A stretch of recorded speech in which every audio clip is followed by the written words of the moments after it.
Welcome back, guys, to our channel for another episode with Diabetes 180. We are going to discuss something that you probably heard is beneficial for diabetes, weight loss. That's I can't talk today. Apple cider vinegar, right? Apple cider vinegar. Is it something that we can use safely? And how effective is it for blood sugar control, for diabetes management, right?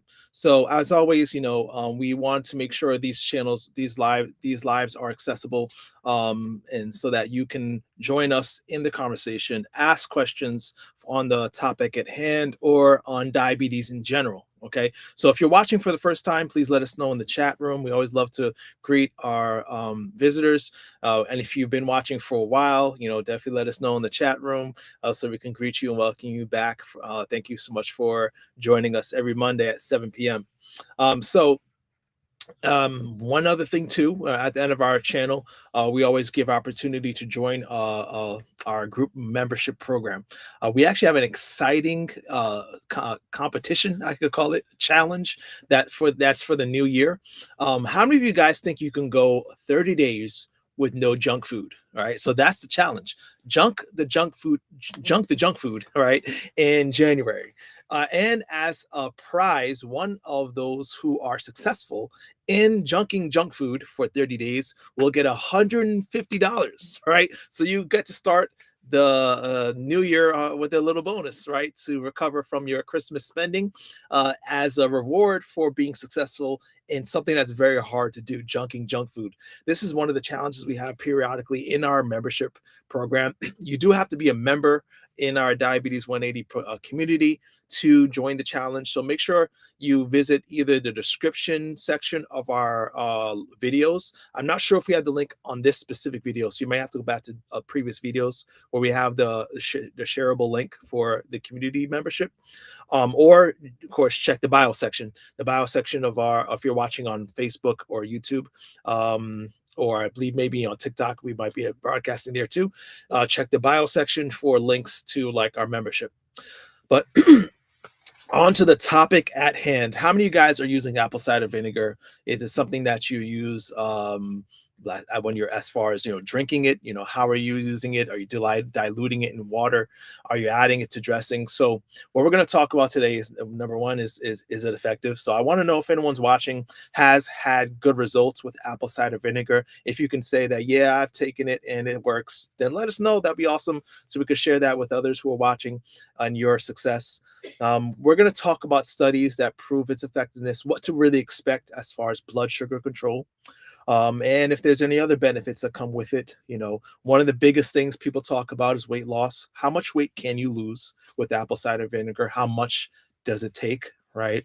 And then lastly, we want to talk about how safe it is, right? What's a safe way to include vinegar into your body? And of course, what I always like to do is talk about the science, the biochemistry. Why does it work? Why is it effective, right? What makes it work? Is it the apples? Is it the vinegar? What is it? What makes apple cider vinegar effective if it truly is effective? All right. So those are the things we're going to cover very quickly. All right. So like I said, this is a live for a reason. So you could ask questions and we could, field your questions and give you the appropriate answers. If not now, later. Right. So let's jump right in. So is apple cider vinegar helpful for diabetes? Well, luckily we have a lot of studies that back it up. Okay, so there are many studies that have been that are out there. Researchers have proven it is effective for blood sugar control. It is something that anyone with diabetes should consider, especially if they're looking for natural additions to medications, natural medications, right?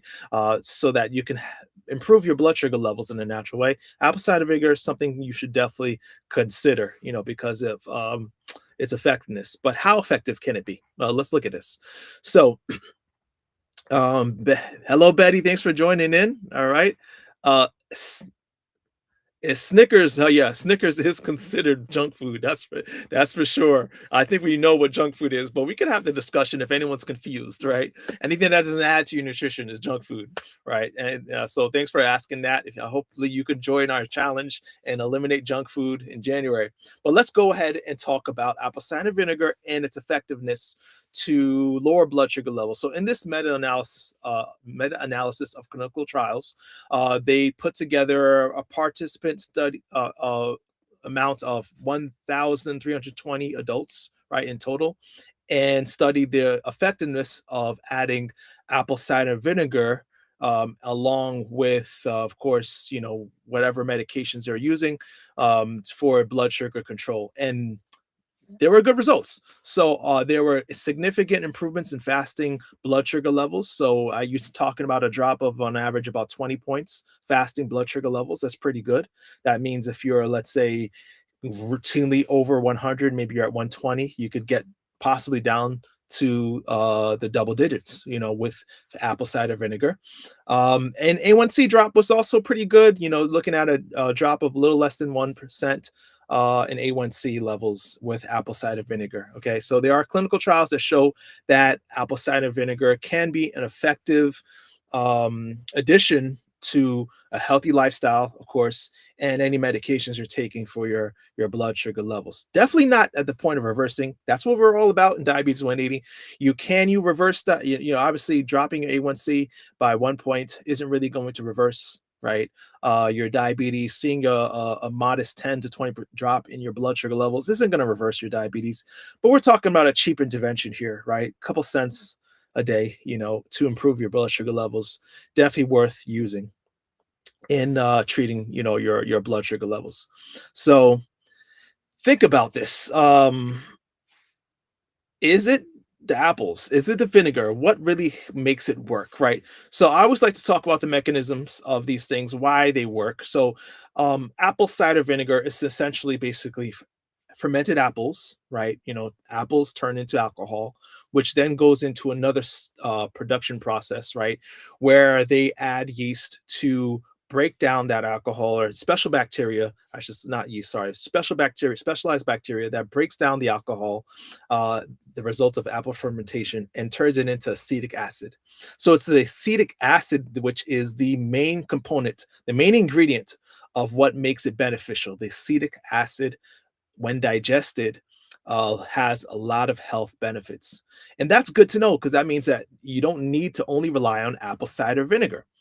Any vinegar has acetic acid as its key component. So basically, vinegar is diluted acetic acid, right? So if you're talking about balsamic vinegar or rice vinegar or trying to think of other vinegars there are out there. Whatever vinegar you're using, there's a lot of exotic vinegar dressings you can use to spice up or spruce up your salads. You're going to get the same effect because they all have acetic acid in them, right? Diluted acetic acid is essentially what vinegar is. And so how it works is pretty interesting. It used to be thought that acetic acid helps to lower blood sugar levels because it slows digestive emptying, right? It slows the movement of food through your digestive tract. That's because when you have something acidic, right, it builds up the acidity in the first part of your intestines, which signals the rest of your intestines to slow down because it has to now buffer this acid load. But this is actually what isn't really, when you look to it and put it to the test, it's not really what's really benefiting you. So when they actually do an ultrasound and kind of see how much food is left with or without acid, how fast food moves through your digestive tract, it doesn't have a very strong effect. So that's not really where it's working. It also has been thought that acetic acid can block starch digestion, right? Because it blocks the enzyme that munches and breaks down carbs present in a meal. So it's often been thought that that's why it's working. But when you further investigate this doesn't seem to be really the reason why blood sugars are improving. Because when they check at how much carbs are broken down into glucose and entering into the blood, it's about the same with or without vinegar when you test it, right? As far as the speed in which it enters your bloodstream, it's about the same. right? So if it's not slowing your digestive tract, that's working to lower your blood sugar levels. If it's not the starch blocking effect that's causing this improvement in blood sugar levels, what is it, right? I don't know if anyone has any guess, but we've actually talked about this before. It's this AMPK, the enzyme that is the energy switch, the energy control center of our body. Right? Does anyone remember us talking about AMPK? This is not the first in our channel with this term. This enzyme has come up, so it's very interesting that this pathway, this enzyme pathway, is often the mechanism in which a lot of these foods, like berberine, we talked about last week, and acetic acid or vinegar this week, can be effective. Hello, Lo Henry. Thanks for joining us. So, thinking now about this, right? AMPK being that common pathway along the lines of many other different herbs, foods, supplements we've talked about in the past. It makes sense that would be the mechanism in which vinegar can be beneficial for our blood sugar levels, which means it's also maybe good for burning fat. Because if you remember, what does AMPK do? AMPK basically is activated whenever there's a sense of a drop in energy in a cell. When the cells detect that there's a drop or a dip in energy levels, it switches on AMPK. It's like saying, okay, we need to start burning fat, not storing it, right? We need to start recruiting blood sugar out of the blood and put it into the cells where they belong, right? We need to start becoming more sensitive to insulin so we can get that food energy right from wherever it's stored or wherever it's coming in, and make sure that it gets to the right place, right, inside our cells where it can be burned for energy. So it puts us in energy production mode, meaning you're going to be lots more sensitive to insulin, which makes you more tolerant of carbs that you're eating, right? You want to have ways and methods of activating AMPK as much as possible. Okay. So it just makes sense then. This is the mechanism which vinegar becomes effective in turning on this switch. And if you want to get a little more nerdy with it, basically what's happening is whenever you take in acetic acid, it has to be broken down, right? And turned into energy. This is a very energy expensive process.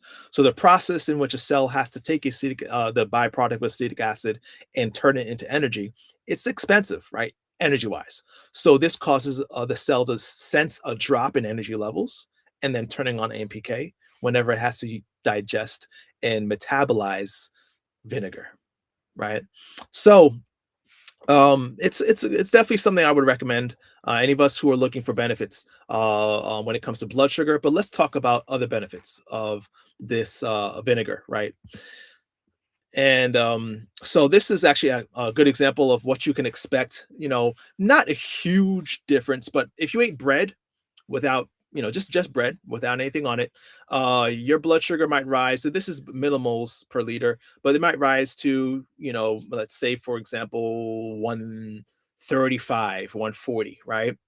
Um, if you added vinegar to it, instead of going up to 140, it might drop down to about 130 or maybe a little bit 126, right? So there's going to be a little improvement, as far as blunting the rise in blood sugar levels. If you consume any food that is carb rich, specifically refined carbs, right? It works more with refined carbs. When you add vinegar to the consumption of refined carbs, you can blunt the spike in blood sugar levels. Even though it's modest, it's still significant. And again, it's a cheap intervention, right? It doesn't cost. And it's actually interesting because that effect, even though if it's like a 10 to 20 point difference, that's better than some medications. There are some medications that boast maybe a 10 to 15 to 20 point drop in as far as blunting your blood sugar spike after a meal, and comes with 20 side effects, right? Vinegar, not many side effects, right? We're going to talk about at the end maybe how it affects our teeth and enamel and how we can prevent that, but pretty safe, right? Pretty cheap. Even though the effect is modest, why not try it, right? Why not add it to our daily regimen? So there's also other benefits. This is in studies with people at risk of diabetes. They noticed that adding vinegar, and this is from all sources. I think this might be from balsamic vinegar, so not necessarily only apple cider vinegar again, but you can see an improvement in triglycerides, right? So less triglycerides floating in the blood after a meal, less insulin in the blood after a meal. So basically decreasing the elevation that naturally comes when we eat food, right? And this is good because elevated triglycerides, elevated insulin levels in the blood is directly correlated to heart disease. The heart disease is the number one cause of death worldwide of diabetics and non-diabetics. However, being diabetic, you're at very high risk of heart disease. So this is very good, right? So apple cider vinegar can improve our cholesterol levels, improve our insulin levels, along with improving our blood sugar. So something we could definitely recommend. What about people again who are at risk for diabetes? This was a study that dropped fasting blood plasma glucose levels by a modest 16 milligrams per deciliter in just 1 week, right? And it was 1 tablespoon twice a day.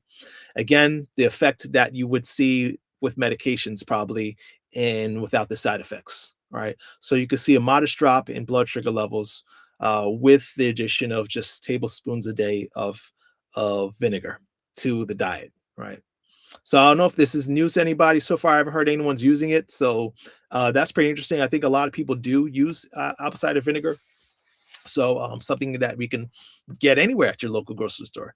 So what about other studies on diabetes specifically? So this is an 8-week study where diabetics were given either 2 tablespoons twice a day of apple cider vinegar or half a tablespoon of dill pickles. That's basically, I'm sorry, the equivalent of half a tablespoon of vinegar in the form of dill pickles. So I can't remember how much dill pickles they had to eat, or if it was a juice or at all that they were drinking, but the equivalent to what's about half a tablespoon of vinegar. And then I guess another group of a very, very small amount of vinegar, basically 1/16 of a teaspoon, right, in a day. And they tested for 8 weeks to see what would happen to blood sugar levels. And without surprise, the 1/16th group and the half a tablespoon didn't see much results as far as their blood sugar improvement, but the 2 tablespoon twice a day group had an A1C drop of 0.16%, right? So a modest drop again, but still significant, right? 0.16% for again pennies a day, something small amount, something cheap and without side effects. So what about weight loss? So the weight loss is interesting because most people hear about the benefits of apple cider vinegar for weight loss. At least that's why I've heard it for used for. So is it effective, right? Can it help with weight loss? When you look at the studies, at first you may think, well, the effect is modest. I mean, you look at how much they lose as far as weight, you may not really think it's worth it, right? But I want to reconsider this by looking at this one study, right? This was a really interesting study that was done with in Japan. Now, what's interesting too about this study is they did it with Japanese subjects who were considered overweight or obese, right? And obese in Japan at the time of the study is anyone above 25 BMI. Where in America, you're not considered obese until you're about 30 BMI, right? So you're talking about people from maybe 25 to 27 BMI, right? Which is considered overweight, but not obese in America, but obese in Japan. So they took 150 people, considered overweight by our standards, and they put them in 3 doses of vinegar. So they had one group taking 1 tablespoon of vinegar, another group taking 2 tablespoons of vinegar daily, and another taking a placebo that tasted acidic but wasn't actually any vinegar in it, right? And what happened in this study group, right? It was pretty interesting. The group that had 1 tablespoon vinegar daily had 2.6 pound loss over 12 weeks. So 3 months, 2 pounds, about 3 pounds lost. You're not much to write home about. The 2 tablespoon a day group lost 5 pounds over 12 weeks. So that's, pretty good. And of course, no surprise, the zero vinegar group actually gained weight, right? So that, as often happens when we unfortunately haven't figured out a good weight loss strategy, they gained weight. So I mean, just the fact that the guys on vinegar didn't, or the guys and gals on vinegar didn't gain weight should be good, but they also lost weight. 5 pounds over 3 months. Yeah, I mean, maybe not something again to write home about, but this is what's interesting. So the fat that was lost, right? Or I should say the weight that was lost was fat, right? And so this is really important, especially when it comes to diabetes health. When we look at weight loss regimen, when you're talking about like extreme calorie restrictions, or unfortunately, we're talking about the more popular weight loss drugs today, most of the weight that is lost, especially in the beginning, right, is actually muscle mass. That's not what you want to lose. You want to lose fat mass. Unfortunately, that's not what happens when you go to extreme calorie restrictions or some of these medications. But the fat that was lost in these studies was fat loss, fat mass. Okay, so if you're talking about 5 pounds, 2 pounds, that's significant. If that weight that is lost is coming from fat, right?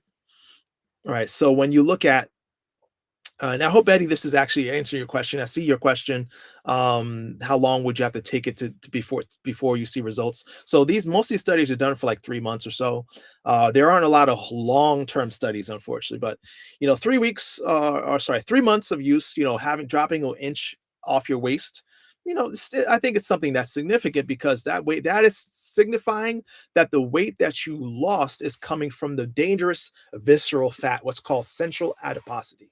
So we have fat all over our body. It's called subcutaneous fat. It's the stubborn fat under your, flabs of your skin that you don't like, that's unsightly, to you, but really doesn't pose any harm, or it's just, I guess, cosmetically maybe concerning.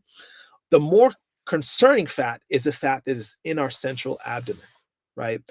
That is the more concerning fat. And that's the fat that is lost when we first start to see and experience a drop in our waistline. So more important than your BMI, more important than your weight, your total body weight, is how much waist circumference, how much is lost from how many inches is lost around your waist. I hope that makes sense. And just again with a simple intervention, those who lost weight lost waist circumference. This was further studied. So what they did is said, okay, did they really lose the more dangerous visceral fat through this 3-week intervention? And yes, they did. You could see in this graph the placebo, not much difference, but those on the low dose versus those on the high dose, they both had significant drops in their central adiposity, okay, their visceral fat. And how they measured that was the CT scans. So they actually did CT scans before and after to examine the amount of fat that was lost. And they even, what's really nice about this image, you can see a square right there. I'm not sure if you can see that dark square. That's about a square inch amount of what's lost, right, of fat from this one intervention. And what's nice is they controlled for exercise, they controlled for diet. So the diets in the three groups were the same. So that not one diet was eating more food. It wasn't like another diet, group was exercising more. Everything was as consistent as possible so that they can tease out apple cider vinegar or being the cause of their fat loss. Okay. Um, so you mean because I on my first thing I would think is like, well, apple cider vinegar is nasty. I don't know if anyone's drinking. I don't care how much you dilute this stuff. To me, it tastes like vomit. Okay, like if I had to drink once or twice a day vinegar, I probably wouldn't eat that much, right? I probably would be a little nauseous. Probably maybe it was just tasted so nasty that they ate less, right? But that wasn't the case here. They ate the same amount of calories in each group, right? And still the group that added just a simple intervention, apple cider vinegar, experienced weight loss, right? And again, I'm not sponsored by any apple cider vinegar companies, so I have no skin in this game. But it's really interesting when they see something so cheap and so effective, right? For your blood sugar and weight loss goals. So is that surprising to anybody? Let me know. Um, so that's what I think is really helpful to know, that it helps with weight loss. Now these are some final considerations when you're considering adding apple cider vinegar or any vinegar again, right? um, it can damage your teeth enamel. It also, if you're drinking it straight, can damage your esophagus. You don't want to do that. So you want to, number one, use a straw. whenever you're drinking. If you're choosing to drink it, dilute it also in 8 to 10 ounces of water. So make sure you're always diluting it. Pair it with a food. So, like we said, you don't have to have only apple cider vinegar. You could pair it with food. I like to make dressings, like so. I'll take apple cider vinegar and mix it with mustard. And mustard is a great, they're healthy condiment you can mix and pair with apple cider vinegar, and I'll throw it out in my dressing. Right.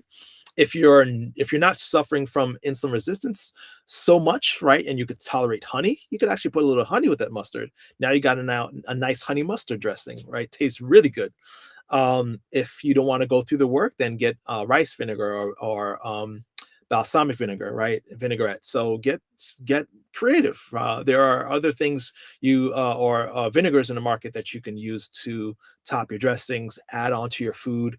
Potato salad, right? Now you're not only adding that vinegar to blood sugar spikes. When you eat potato salad, you're applying the heat and cool method we talked about before, where by heating and cooling a carb, you make more resistant starch so that you blunt the spike of blood sugar levels, right? So get creative, pair it with food, right? I think you're more likely to do something if it tastes good. So make it taste good. As far as amount, 1 to 2 tablespoons per day is probably enough, right? I'll cap it at 2 tablespoons a day, but you can see benefits as low as one, and consume it before a meal. So since obviously the hope for us as those who have diabetes is to blunt blood sugar spikes to improve the A1C, you want to make sure that you're pairing or eating it along with a high carb meal. So if you're having refined carbs, or high glycemic carbs, you want to, think of vinegar as a way to blunt the effect of those carbs in spiking your blood sugar levels, right? So that's all we got for tonight. All right. So I hope that answers any questions you might have on apple cider vinegar, blood sugar, and weight loss. Special, I guess, additions or bonuses. Apple cider vinegar has been beneficial for PCOS, which makes sense because those of us who have PCOS know it's insulin resistance disease, right? And there was a small study. I mean, nothing that we can say is a proven effect, but there was a study where they took 7 people who had PCOS, and 4 out of the 7, after just adding something simple like apple cider vinegar to their diets daily, saw a return of their monthly cycles. Their ovulation returned, right? So that's something that's significant, right? It's definitely worth knowing, right? If you have PCOS, and of course, the other benefits to think of are your cholesterol levels and your heart disease risk. It's some uh, Vinegar can actually dilate your blood vessels, make your arteries more elastic. Something we see because of its ability to increase nitric oxide, which basically helps dilute and keep our blood vessels nice, wide, and open. So another benefit of apple cider vinegar, along with its blood sugar lowering effect and its benefits for weight loss by amping AMPK. So that's all we got for tonight. A reminder again, if you guys haven't joined our membership, check the links in our bio section or the description section of the videos we've posted in the past to join us for January, where we junk the junk food. All right, that is the challenge for the first month of the year. I know it's gonna be a challenge for a lot of us, and to make it even sweeter, we got a cash prize for the winner. All right, so beloved, I pray above all things that you may prosper and be in good health, even as your soul prospers. We won't be here next Monday, but so we'll start back in January. The next time you'll see us is January 5th, live on Monday at 7 p.m. I'll see you then.